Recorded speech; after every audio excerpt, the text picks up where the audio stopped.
It's time for our Wednesday African Ancestor Poll, sponsored by the African Genesis Institute. It's better to build a child than to repair an adult. This week, semi-mythical Chinese Taoist master Li Tieguai or semi-mythical Sumerian queen Kubaba. The story of Li Tieguai begins with a young, talented ascetic. Tieguai was able to forego virtually all bodily needs through meditation and spiritual discipline. He was able to go months without consuming any food.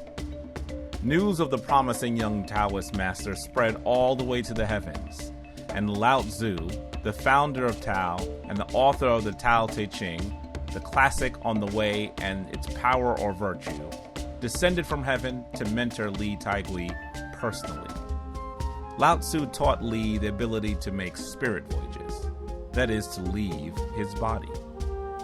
Tieguai would then leave his body for days at a time, and his student was given the great responsibility of guarding his body during these astral projections.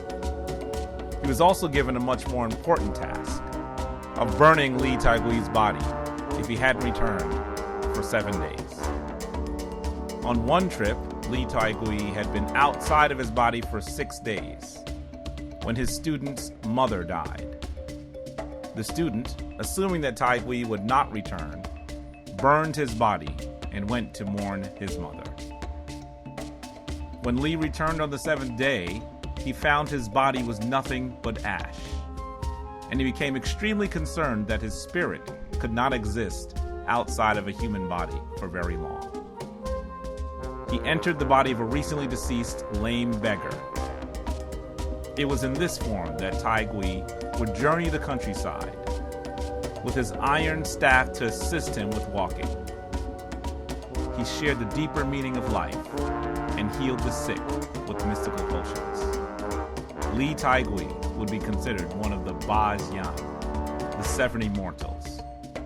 He plays an important role in Chinese folkloric and spiritual culture. And next, we have the Sumerian queen, Kubaba. According to the Sumerian kings list, Kish was the region where the first rulers of ancient Iraq consolidated their power. The Sumerians often called themselves the Blackheads in reference to their African origins. It is likely that the monumental building built at Kish, dated to somewhere around 2800 BCE, was a palace of these earthly rulers. The most important of these early African rulers was Queen Kubaba. She is the only queen on the Sumerian kings list, where she is listed as the barmaid, the lady of wine. Kubaba is said to have reigned for an amazing 100 years. She's considered the founding mother of Sumer. Unfortunately, hundreds of years after her death, the once important region of Kish played a decreasing role in the nation's affairs. Today, the African heritage of the Sumerians and their foundational rulers from Kish are often forgotten. So now the spotlight is on you. Which little-known African ancestor made a greater contribution? Li Tieguai, Chinese Taoist master of legend, or the semi-legendary queen of the Sumerians, Kubaba? Don't forget to vote in our poll immediately underneath this post.